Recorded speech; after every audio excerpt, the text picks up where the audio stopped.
YG와 JYP의 책걸상. 책에 관한 걸쭉하고 상큼한 이야기. YG와 JYP의 책걸상이 찾아왔습니다. YG 강량구입니다. JYP 박재영입니다. 오. 제가 가만히 세봤더니 네. 올해 1월에 시작한 책걸상이 벌써 5개월째가 되었더라고요. 네, 저희가 네이버 오디오 클립 100개 넘는 프로그램 중에서 그래도 상위 한 3분의 1 정도에 들어가죠? 네. 그러면 좋은 성적 아닌가요? 그럼요. 네. 40대 아저씨 둘이 방송하는 거 치고는. 자, 애청자 몇 분이 메시지도 남겨주셨는데요. 저희가 그 치콜 이벤트 했을 때 남겨주신 메시지인데요. 하나 좀 읽어볼까요? 네, 이선아님께서 보내셨는데요. 안녕하세요. 우연한 기회로 책걸상 오디오 클립을 듣게 된 이선화라고 합니다. 제목에 놀라서 구독을 시작했는데 정말 흥미진진하네요. 참으로 이 시대의 지성인 두 사람이 다른 지성인을 모시고 재미있게 진행을 하신다고 생각합니다. 한동안 책에 손을 놓고 있다가 다시금 책에 빠지게 되었어요. 감사합니다. 네. 좀 민망하네요. 그러게요. 감사하긴 하지만 네. 민망하네요. 네. 저 지성인은 아닌데. 이 시대의 지성인이고 싶은 두 아저씨. 네, 지성인을 모시고 방송하고 있죠. 네. 그리고 어쨌든 근데 저희 컨셉이 좀 이렇게 책을 좀 한 분이라도 더 좋아하게끔 하는 그런 게 또 목표 중에 하나인데 한국 출판 시장의 활성화를 목표로 하고 있죠. 네, 근데 어쨌든 이선화 선생님께서 이렇게 책에 손을 놓고 있다가 이 방송 때문에 책에 빠지게 되었다 그러니까 너무 감사합니다. 즐거운 일입니다. 네, 배지영님이 보내신 댓글입니다. 한 번도 빠짐없이 잘 듣고 있어요. 책 읽는 걸 좋아하는 주부인데 집안일 하느라 책 읽는 시간이 많이 부족했는데 YG와 JYP의 책걸상 들으면서 재밌겠다 싶은 책 찾아 읽기도 하고 너무너무 좋아요. 주위 지인들에게도 많이 알려줬어요. 설거지하면서도 듣고 옷 개면서도 들어요. 운전하면서도 꼭 듣습니다. 다 들어서 매회 빨리 업데이트 되기를 기다린답니다. YG께서 JYP께 한 번씩 놀리듯 말하시는데도 항상 이성적 반응 보이시는 JYP님, 남편이랑 저를 보는 것 같아요. 호호. 두 분 굉장히 친하신 게 느껴져요. 흥하셔요. 치콜하며 남편과 함께 듣고 싶은 책걸상 대박 나시길 빕니다. 네, 감사합니다. 네, 저희는 친한 거 맞나요? 친하죠. 뭐 네. 친한 걸로 합시다. 네. 자, 항상 이성적 반응을 보이는데요. 녹음 끝나면 제가 감성적으로 돌변해서 YG를 때리고 합니다. 네. 근데 남편이랑 저를 보는 것 같아요. 누가 JYP고 누가 YG일까요? 아마 제가 생각하기에 배지영 씨가 YG고 신랑 되시는 분이 JYP가 아닐까. 결혼 잘하셨네요. 네. 네, 이런 캐릭터입니다, JYP. 자, 저번에 저희 둘 다 소설 우리 많이 보고 네. 특히 또 요즘 외국 소설도 많이 보는데 같이 얘기를 나눌 게스트가 없어서 소개를 많이 못했다는 얘기를 했었죠. 네, 오늘 드디어 같이 얘기할 상대를 찾았습니다. 아마 눈치채실 청취자분도 계실 거예요. 그 저번에 82년생 김지영 때 모셨던 문학평론가이자 민음사 한국문학팀에서 편집자로 일하시는 박혜진 선생님을 저희가 허락은 안 받았지만 앞으로 종종 모시고 외국 문학 가운데 흥미로운 책들을 소개를 하려고 합니다. 지금 이 자리에 박혜진 선생님 나와 계십니다. 안녕하세요. 네, 안녕하세요. 박혜진입니다. 반갑습니다. 반갑습니다. 네. 우리 책걸상 역사상 네. 두 번째로 출연을 하시는 분은 처음이죠. 처음이에요? 네, 그러니까 최연소에다가 두 번째. 두 지성인들과 함께. 왜? 아니 본인도 지성인이라는 얘기잖아요. 그럼. 그 종종 외국 문학 가운데 흥미로운 책들, 한국 문학도 할 수 있죠, 뭐. 한국 문학도 할 수 있죠, 저번처럼. 네. 근데 한국 문학은 이제 가능하면은 또 저자를 모시면은 뭐 청취자분들이 더 좋아하실 근데 테니까. 지난번에 저자 말고 편집자랑 얘기하니까 좋은 점도 있더라고요. 네. 맘 놓고 씹을 수도 있고. 아니 그리고 그 방송을 이게 재밌게 들었다는 분들이 꽤 있으셨어요. 제 주변에도.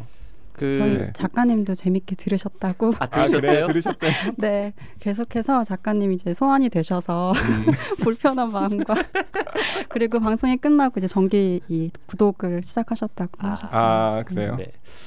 1275명 정기 구독자 중에 작가도 한 분 있군요. 작가도 한 분 계시군요. 딴 분들도 있을지 몰라요. 맞아요. 장강명 작가도 정기 구독하지 않았을까? 했겠죠. 최근에 SF 소설을 하나 냈던데 네. 다시 한번 불러볼까요? 봐서요. 네. 어쨌든 오늘 이제 그 박혜진 선생님을 이제 그 이런 취지로 모시고는 이제 처음 모시는 건데 사실 지난 82년생 김지영 녹음을 한 다음에 점심을 먹다가 저희 셋이서 이제 뭐 최근에 읽은 아니면은 좀 요즘에 관심 있게 재밌게 보고 있는 작가들을 가지고 수다를 좀 떨었어요. 그렇죠. 근데 그때 YG 말고 JYP랑 이 박혜진 선생님이 찌찌뽕이라 그러죠. 동시에 이분을 딱 언급을 하시더라고요. 예, 미셸 비시라고 하는 프랑스 작가인데 최근에 약간 핫한 작가라고 하더라고요. 핫하기도 하고요. 얼마 전에 한국에 왔었습니다. 예, 그렇죠. 네. 주한 프랑스 문화원 초청으로 한국에 와가지고 뭐 강연도 하고 네. 독자와의 만남도 하고 언론 인터뷰도 해가지고 기사로도 좀 났었죠. 저도 가고 싶었는데 매진됐더라고요. 맞아요. 그게 네. 마감이 굉장히 빨리 돼서 네. 저도 신청을 하고 싶었는데 못했었어요. 뭐 돈 내고 가는 행사는 아니었으니까 매진이라는 건 좀 이상하지만 어쨌든 초청 인원이 다 꽉 차서 저는 못 봤습니다. 예, 사실 YG는 관심을 가지고 있었던 작가가 아니었는데 공교롭게도 그 즈음에 JYP가 계속 야 BC 읽어봐, BC 재밌어, 막 이런 얘기를 해가지고는 누구지 하면서 찾아봤는데 딱 그 즈음에 한국 와 있었더라고요. 네. 그래서 저희가 좀 빨리 그런 얘기가 됐으면 한번 모셨을 텐데. 통역을 하면서 예. 진행을 했겠죠. 네. 그럴 수도. 네. 아무튼 그래서 오늘은 이제 오늘의 주인공은 미셸 비시라고 하는 요즘에 나름 핫한 프랑스의 작가인데 이 작가가 뭐 꽤 많은 책들을 냈는데 그 중에서 프랑스에서도 굉장히 많이 읽히고 또 전 세계적으로도 좀 주목을 받는 작품들이 되게 우리나라에 번역이 많이 되어 있더라고요. 네. 네 권이 나와 있을 거예요, 우리나라에.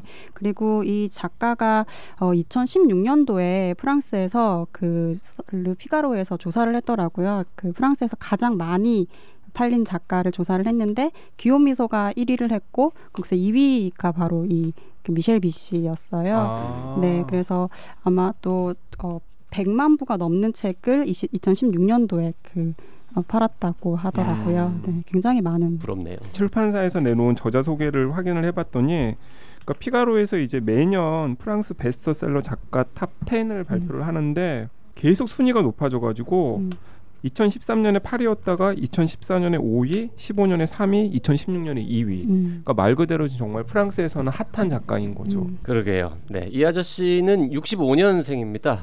65년생이고 원래 작가를 지망했다고 하긴 조금 어려운 그냥 언젠가 나도 한번 글 한번 써봐야지 하는 문청 계열의 사람이었고 이력도 굉장히 특이하죠. 네, 학자죠 원래. 네, 학자죠. 왜냐하면 루앙 대학교라는 프랑스의 한 대학에서 지리학과 교수. 근데 지금도 교수입니다. 네, 지금도 교수고 그리고 이제 전공은 또 되게 독특하게 선거 지리학이에요. 그러게요. 희한한 거. 네. 전공. 뭐 선거 지리학이라는 게 뭐 잘 모르겠지만 뭐 그런 거 아니겠어요? 그러니까 뭐 투표율이랑 뭐 지역이랑 이런 거 상관관계라던가 이런 것들을 좀 따지는 그 게리맨더링 뭐 이런 거 나오고 그런 것도 있고 그다음에 뭐 어떤 뭐 계층이라던가 아니면은 뭐 어떤 직업군 혹은 어떤 연령들이 많이 모여 있는 지역에서 뭐 어떤 정당이 더 많이 표를 얻는지 뭐 이런 것들을 뭐 조사하는 뭐 그런 학문일 텐데 그러다 보니까 지리학자이면서 정치학자 이렇게 네. 불리더라고요. 네. 근데 그 혹시 지리학자 친구 있으세요? 없어요. 저는 지리학자 그 친구가 몇 명 있거든요. 심지어 같이 외국 출장도 가본 적이 있어요. 정말 남다릅니다. 진짜로. 그 제가 이제 그 방송에서 그런 얘기 했는지 모르겠는데 여행 준비가 취미이기 때문에 지도는 정말 많이 봅니다. 네, 아마 JYP도 좀 비슷할 것 같은데 그 지리학자랑 가면은 정말 편한 게 정말 허술한 지도 한 장만 있으면은 귀신같이 찾아갑니다. 그 지리학자는 다 길눈이 밝습니까? 대부분 그런 것 같습니다. 왜냐하면 답사 같은 걸 또 많이 다니기도 하고 어쨌든 지도에는 굉장히 밝더라고요. 저는 런던을 같이 헤맨 적이 있는데 정말 깜짝 놀랐습니다. 아무리 눈이 밝은 지리학자라도 남자라면 백화점 안에서는 길을 잃을 수도 있지 않을까. 그건 조금 다른 능력이거든요. 네, 지리학자랑 백화점을 가본 적은 없었어. 근데 저는 백화점에서 맨날 길을 잃는데 저만 그런 게 아니군요. 그렇죠. 그나 백화점에서 길을 잃는다는 개념이 잘 없는데 모든 가는 곳이 다 도착지인데. 그렇죠. 백화점에서 길을 찾는 능력은 뭔가 좀 성별에 따라서 특화되어 있는. 아니 방금 박혜진 선생님이 재밌는 얘기 하셨는데 모든 곳이 다 도착지.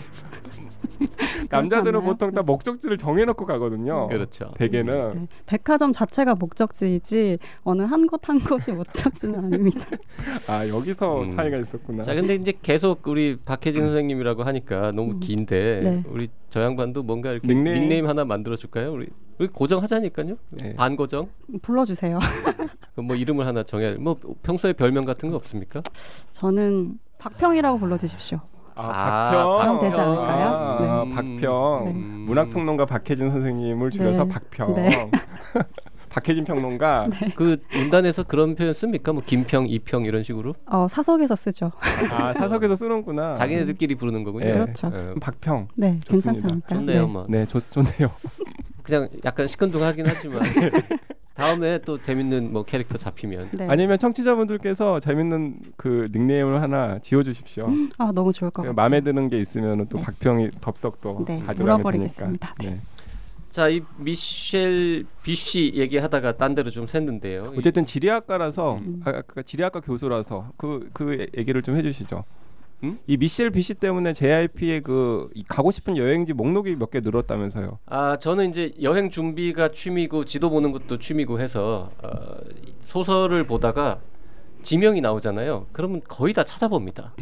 중요한 위치, 뭔가 어느 도시가 배경이다 그러면 그 도시가 도대체 어디 있는 건가. 심지어 이 도시에는 뭐 유명한 가볼 만한 곳은 뭐가 있으며. 소설 내용을 이해하기 위해서 찾아보는 게 아니라 저는 소설 내용을 이해하기 위해서는 가끔 찾아보는데 소설 내용을 이해하는데 도움은 되지만 꼭 그것 때문이라기보다는 언젠가 한번 또 가고 싶은 도시의 목록을 늘리는 차원에서 읽어봅니다. 근데 그 비씨의 책이 확실히 그런데 도움이 됩니까?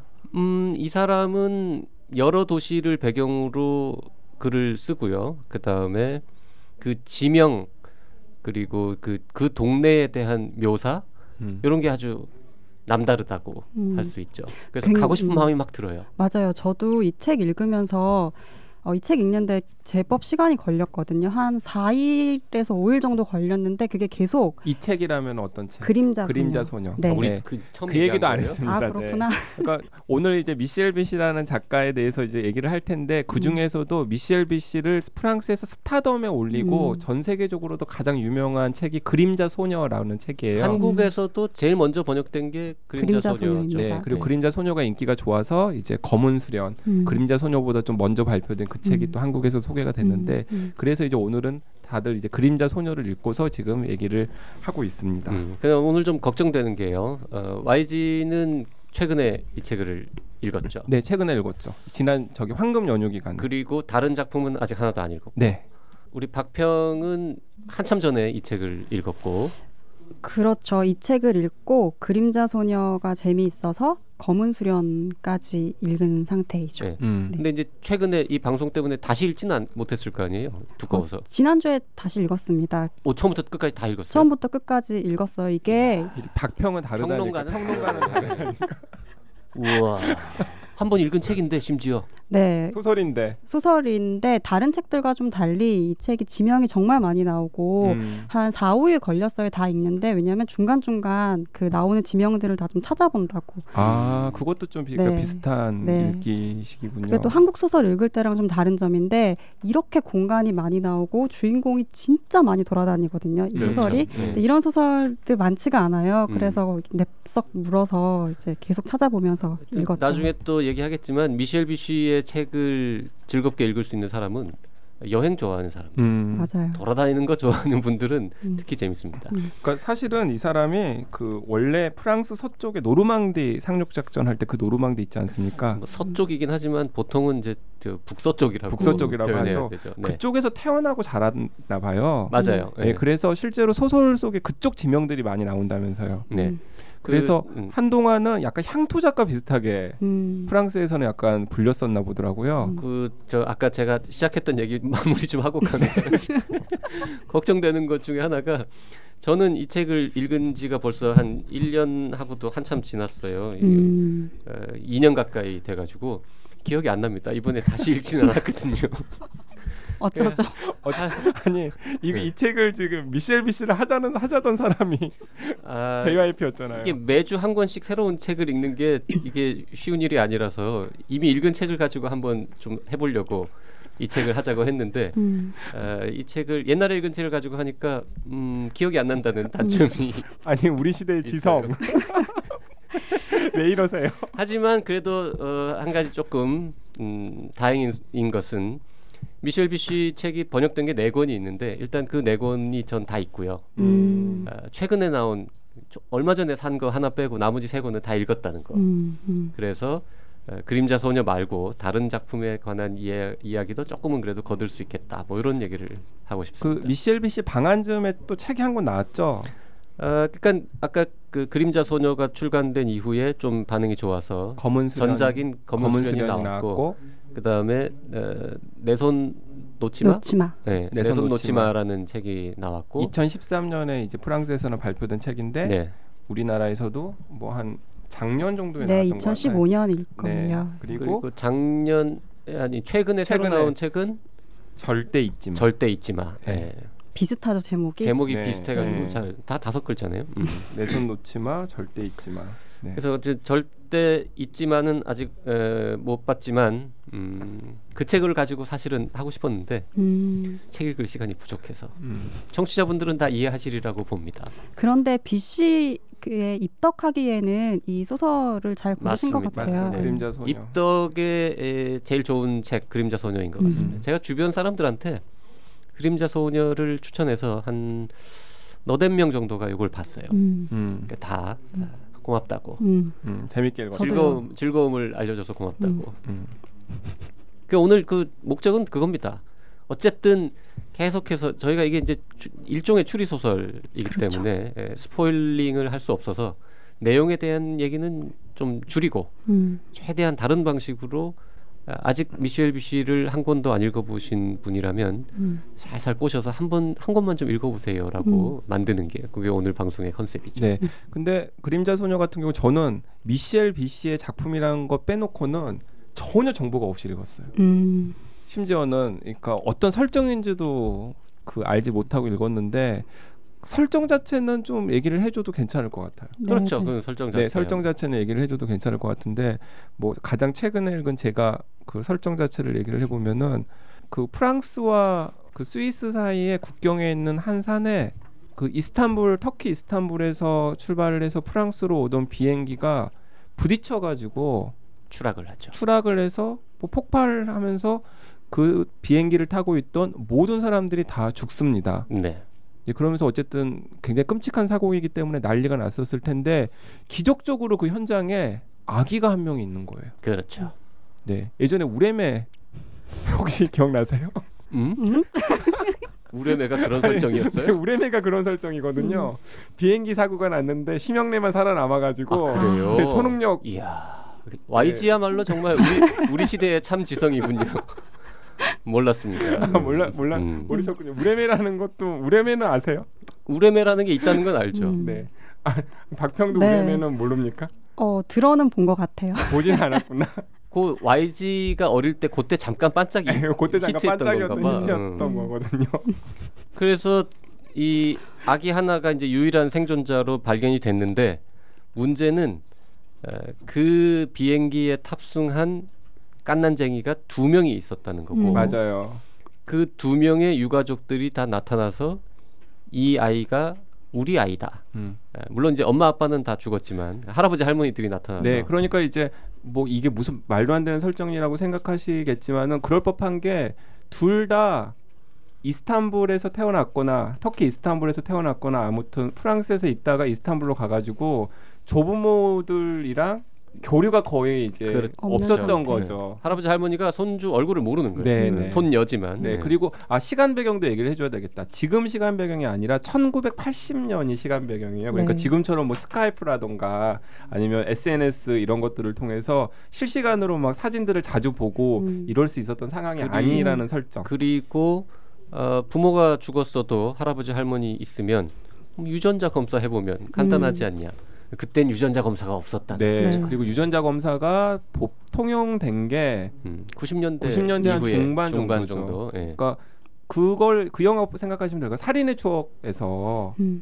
추억에서 DNA 검사를 해야 되는데 DNA 검사를 못 하니까 뭐 미국으로 보내가지고는 뭐 검사 결과를 받고 이런 게 80년대 후반, 90년대 초반 얘긴데 그렇다라는 거죠. 그래서 둘 다 이제 우리 손녀다라고 주장을 하면서 갈등이 생기는데 한쪽 집안은 굉장히 부잣집이고 네. 한쪽 집안은 그냥 평범한 서민이고. 그러니까 굳이 따지면은 우리나라로 따지면 뭐 삼성가 정도 한쪽 집안은 뭐 하여튼 네, 엄청난 하여튼 부잣집. 엄청나게 뭐 모두가 이름만 들으면 네. 다 알만한 그런 재벌가이고 이제 한편은 이제 그냥 되게 파리도 아니고 저기 어디 DF라는 DF라고 하는 프랑스의 휴양 도시에서 프렌치 토스트를 만들어 가지고 이렇게 푸드 트럭. 푸드 트럭에서 네. 파는 네. 그랬는데 법원에서 결국 어느 집에 손을 들어주냐 하면 이제 가난한 집에 손을 들어주죠. 네. 그런데 이 부잣집에서 인정할 수 없다. 음.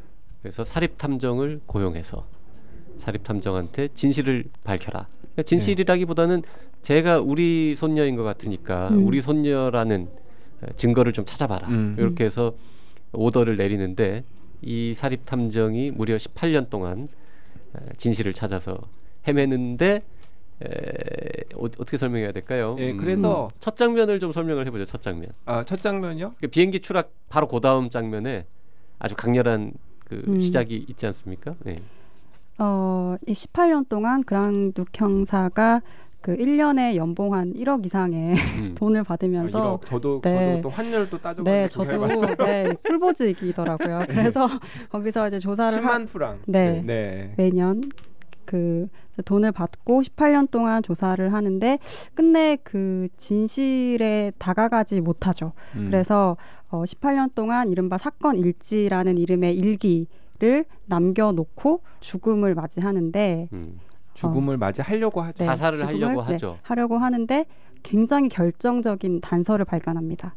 바로 그 사건이 일어났던 날에 이야기가 담겨 있는 그쵸, 사건이 일어났던 날에 사고 현장에서 아이를 발견했다라고 하는 그 그날 신문 네. 사고 현장 근처의 신문을 보고 그 신문에 자기가 미처 18년 동안 눈여겨보지 않았던 결정적인 증거가 있다라는 걸 네. 발견을 하죠. 뒤늦게 18년 전 신문을 보고 오라 이러면서 자살하려고 준비를 다 마쳤는데 죽지 않고 네. 네. 그다음에 이야기가 이제 진행이. 그리고 이제 거기서부터는 이게 요즘에 약간 소설의 트렌드인가요? 액자 소설이라는 게?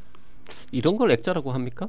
액자 소설로 볼 수 있을 것 볼 수 같아요. 있을 것 같아요. 왜냐하면은 네. 제가 액자 소설이라고 굳이 얘기했던 게 이제 크게 두 가지로 이제 그 다음은 이제 소설이 구성이 되어 있는데 하나는 이제 1998년에 이제 주요한 등장 인물들. 그러니까 18년 후에 이제 시점이 이제 전지적 작가 시점으로 이제 계속 묘사가 되고 그리고 그 사이에 이제 그 그랑둑이죠. 네. 그랑둑 그 사립 탐정이 18년 동안 남겼던 기록들을 등장 인물 중에 한 명이 이제 읽는 형식으로 네. 해서 중요하게 나옵니다. 그러니까 이제 독자들은 지난 18년 동안 무슨 일들이 있었는지를 그 그랑둑의 일기를 통해서 이제 확인을 하는 거죠. 그렇죠. 네. 굉장히 재미있는 플롯이라고도 저는 생각했는데요.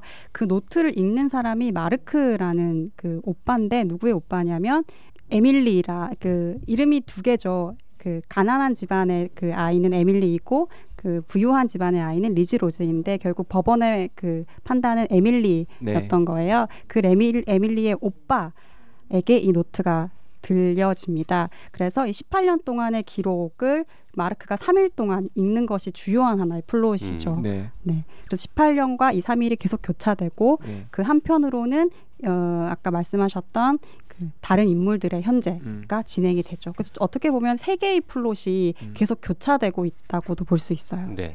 그래서 그 일부분 시작할 때마다 계속 이렇게 날짜가 나오고 연도와 더불어서 시간도 나오고 시간도 나오고 그다음에 이게 어쨌든 실제로 그 시간은 한 3일 정도이기 때문에 이제 거의 실시간 단위로 이제 분 단위로 막 분 단위로 막 이렇게 얘기가 되죠. 네. 근데 이제 500페이지가 넘는 나름 상당히 이제 두꺼운 책인데 저는 가물가물합니다만 한 이틀 정도에 다 읽은 것 같아요. 뭐 휴가 때 이럴 때. 밤새서 다 읽었다는 사람들도 네, 저도 한 많더라고요. 이틀 정도 걸렸던 것 같아요.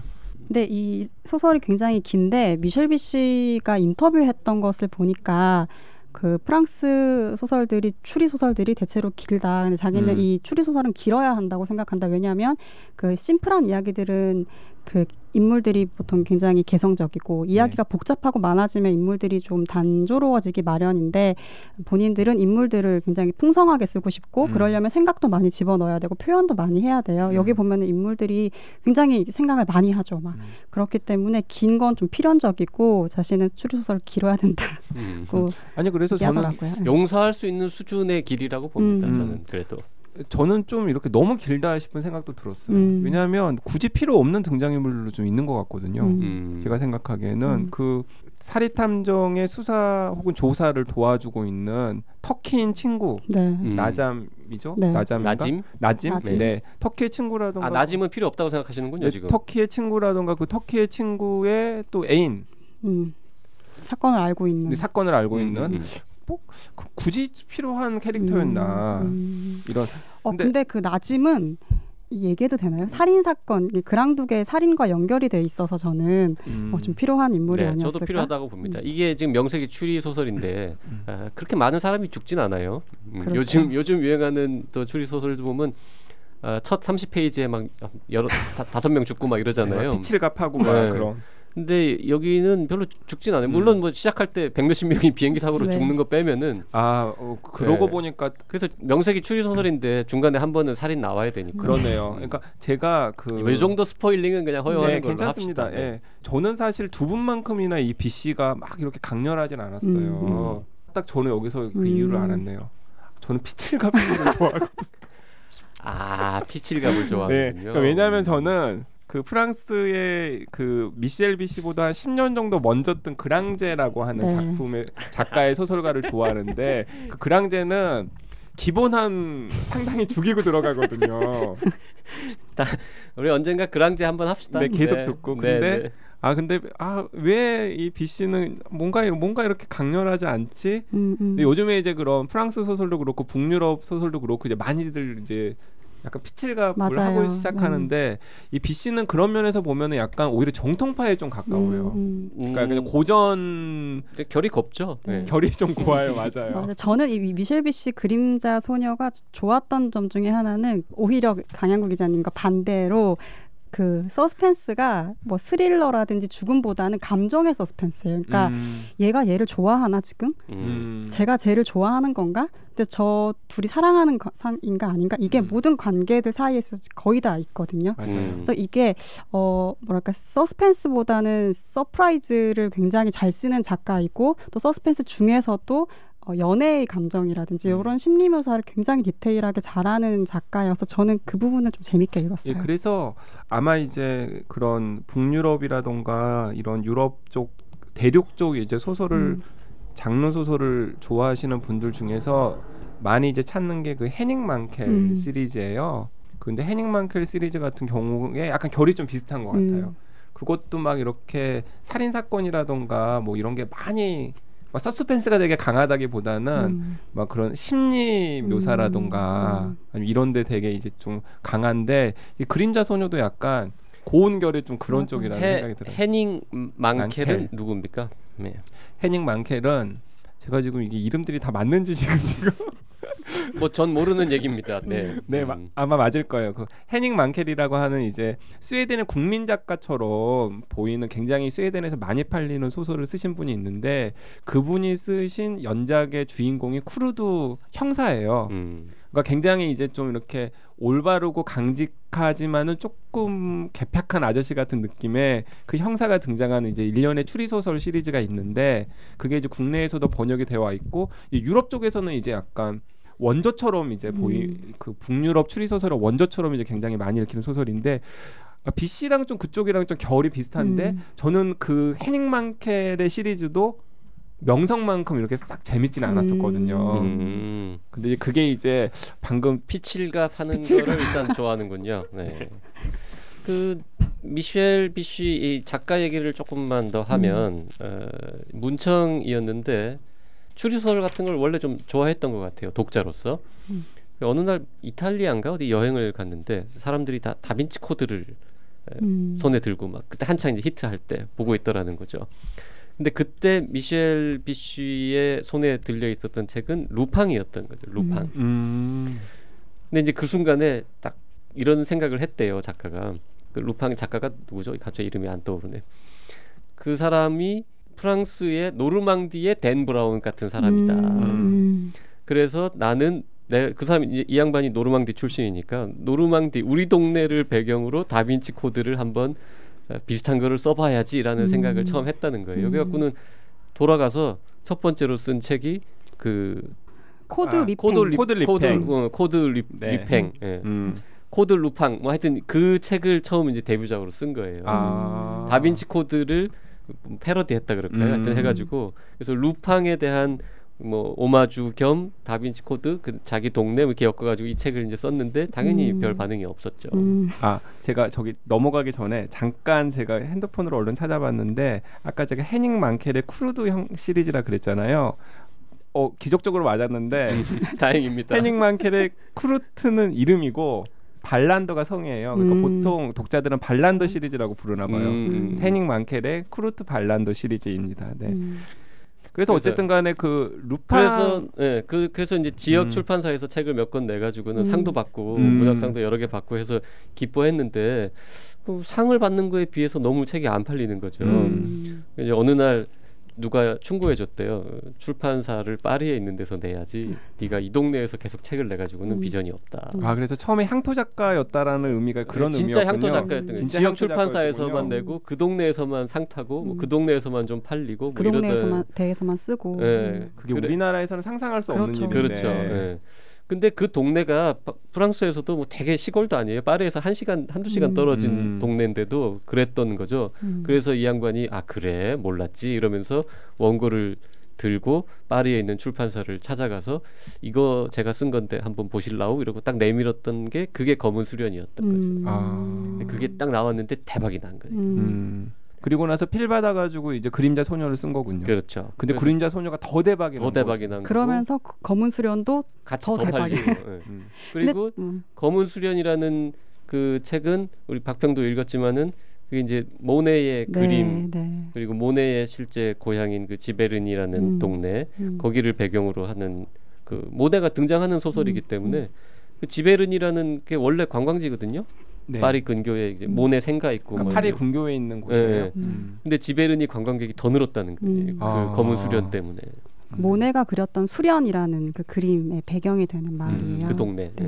그래서 JYP도 언젠가 원래 지베르니 같은 곳에 갈 계획이 전혀 없었는데 검은 수련 보는 바람에 여기 한번 가봐야겠구나라는 생각을 하는 거죠. 그 이 소설에 등장하는 디에프라는 곳은 실제로 있는 그 관광지인가요? 그건 안 찾아봤네. 관광지예요. 관광지예요? 네, 바로 그 영국 해협과 마주하고 있는 바다 마을이고 항구 도시고요. 지금은 관광지인데 이 공간도 굉장히 상징적인 공간인 게 그 사회적으로 보면 굉장히 공산주의 도시라고 하고 역사적으로 보면 그 영국과 프랑스 사이에 쟁탈전이 많이 있었던 곳이어서 읽다 보면은 이 주인공의 운명을 굉장히 상징적으로 잘 보여주고 있는 곳이에요. 이 두 집안이 두 집안이 이 한 아이를 놓고 서로의 아이라고 주장을 하고 그 정해진 운명 안에서 뭔가 자기의 운명을 나가는 인물. 그러면 그 디에프라는 지역이 한때 뭐 잔다르크 이런 거 나오고 막 그럴 때는 전쟁터였을 가능성이 있군요. 네네네. 백년 전쟁 같은 경우에 많은 상흔이 있었던 곳이기도 그러니까 하고. 진짜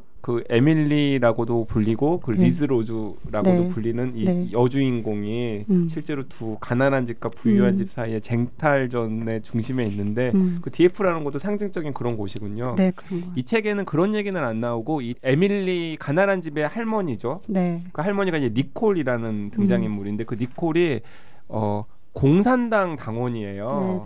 예, 그래가지고 이 디에프라는 곳이 이제 얼마나 사회주의 성향이 강한 이른바 빨간 도시인지를 또 이제 이 소설 속 곳곳에 이제 살짝 이제 묘사가 되고 나오고 있습니다. 네, 그 작가가 선거지리학 전공이잖아요. 그래서 그 기자님 방금 말씀하셨던 그 부분도 보면 이 니콜은 굉장히 그 공산주의자로서의 어떤 색깔이 강한데 또 그 상업 상인들은 또 굉장히 우파적이에요. 그래서 얘기하고 돌아가면서 저 우파 놈들한테 표 다 주는 놈들 이러면서 굉장히 비아냥거리는 그런 정치적인 색깔들도 스며스며 잘 보이고 있어요. 그러니까 우리들이야 이렇게 크게 재밌지 않겠지만 프랑스 독자들 입장에서는 너무 되게 재밌을 재밌게 것 같아요. 예를 들어서 우리나라 같은 경우에 뭐 대구 같은 경우를 무대로 한다면은 그 대구의 그 할아버지들이랑 얘기 잘해야 됩니다. 그런 얘기.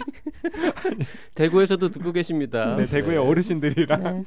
영감탱이라고 할 수가 없으니까 대구의 어르신들이랑 그 젊은 세대 사이의 갈등 같은 것들을 만약에 소설로 쓴다면은 우리는 되게 키득키득하면서 웃었을 텐데 예를 들어서 저 영감탱이들 뭐 네네. 이런 식의 대사가 나오면 네. 그러니까 그런 대목들이 또 있을 것 같네요. 분명히. 그 DF가 그런 공간이라면 그 리즈로즈 가문인 경우에는 또 파리에 살고 파리에 있어요. 무슨 고급 주택가 네, 고급 주택가가 있는 신도시더라고요. 개발된 지 얼마 되지 않은. 거기도 실제로 있는 지역이에요. 네네. 여기 등장하는 모든 공간들, 지명 이런 것들이 다 실제로 있는. 부동산 값도 굉장히 높고 거기 이렇게 테마들로 조성돼 있는 그런 부유한 곳이고 또 그런 만큼 이 집에서 할머니 같은 경우에 에밀리에게 18년 동안 돈을 계속 지원을 하지 않습니까? 그렇죠. 네. 근데 그 돈을 줌으로써 에밀리를 사실은 그 집안의 다른 사람들과 굉장히 차별화된 존재로 만드는 거죠. 정해져 있지 않은 정체성이 아직 정해져 있지 않은 한 소녀를 자신들이 원하는 대로 어쩌면 자기 쪽에 더 가까운 방식으로 만드는 그런 것도 되게 재밌더라고요. 여기서 플롯과 큰 상관이 없으니까 내용 설명을 잠깐 해주자면 이제 그 부잣집에 이제 할머니인 사람이 이제 마틸다라고 하는 할머니인데 그 마틸다 할머니가 그 손녀를 뺏긴 게 이제 너무 억울한 거죠. 그래서 한편으로는 그 그랑둑이라고 하는 사립탐정에게 1년에 연봉 10만 프랑을 18년 동안을 약속을 하고 다시 한번 사건을 총체적으로 조사를 해달라고 부탁을 하고 가난한 집 할머니한테 제안을 하는 거예요. 당신도 당신의 손녀가 구질구질하게 살기는 원하지 않느냐. 아무런 조건 없이 나는 내 손녀라고 생각하는 그 여자아이를 위해서 쓸 수 있는 돈을 매년 10만 프랑씩을 주겠다. 이렇게 얘기를 합니다. 그 대목에서 아까도 저 YG가 10만 프랑 얘기하면서 1억이라고 제가 얼핏 초반에 찾아봤는데 얘기했는데 1억이라고 생각했는데 아니에요? 프랑은 그 유로 EU 통합 전에 기껏해야 한 300원 그 정도였으니까. 그리고 제가 옛날에 프랑스 갔을 때는 200원도 채 안 했었거든요. 100 몇십 원이고 그러니까 10만 프랑이면은 90년대 말이라고 해도 한 3천만 원? 그 정도밖에 안 돼요.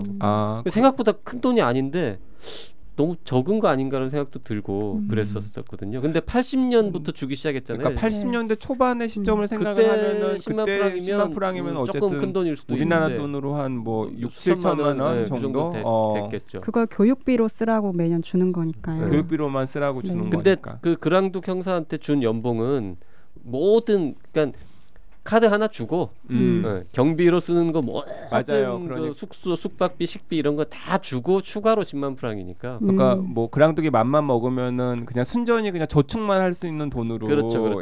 매년 10만 프랑이 순이익이 생긴 10만 거죠. 프랑이었던 거죠. 경비는 전액 지원이었으니까. 네, 아까 한 1억 들었겠다 그러면 실제로는. 그렇죠. 네. 그 그랑둑이 막 밥도 스테이크도 먹고 그랬을 거 아니에요. 네, 그리고 보면 먹고. 여기저기 다니면서 굉장히 럭셔리하게 비행기도 됐다마니 타. 막 터키도 계속 가고. 하던 얘기 뭐죠? 미안해요. 환율을 똑바로 하고 싶어서. 네, 알겠습니다. 여러분 아까 1억 원을 잊어주세요. JYP가 이런 데 강해요. 근데 어쨌든 간에 그래서 양쪽에다가 이렇게 특히 그 여자아이한테 10만 프랑을 주는데 그게 이제 방금 그 박평이 얘기한 것처럼 뭔가 좀 구별짓기를 하기 위한. 그래서 그 마르크라고 하는 오빠가 약간 뭐랄까? 그런 걸 느끼는 게 나오죠. 뭐 싫어하지는 않지만 어쨌든 달랐다. 네.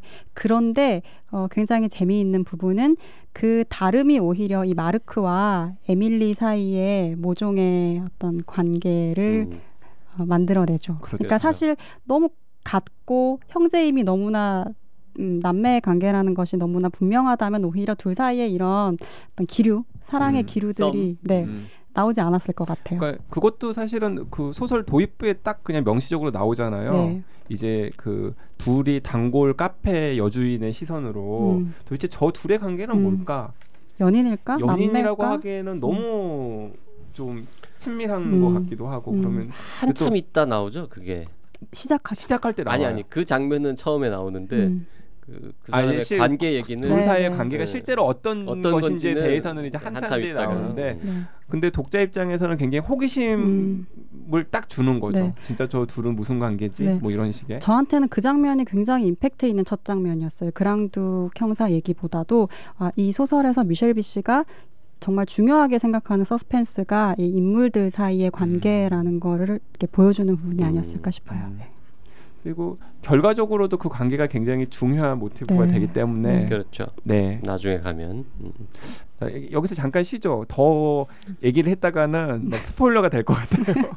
일부를 마칩시다. 네. 네. 네. 자, 그림자 소녀와 미셸 비쉬에 대해서 얘기 나누고 있는데요. 일부 여기서 줄이고 다음 시간에 계속해서 이어가도록 하겠습니다. 네, 다음 시간에 미셸 비씨 얘기를 여기 박혜진 문학평론가 선생님과 함께 다시 계속 얘기를 진행하도록 하겠습니다. 네, 다음 시간에 다시 네, 뵙겠습니다. 감사합니다.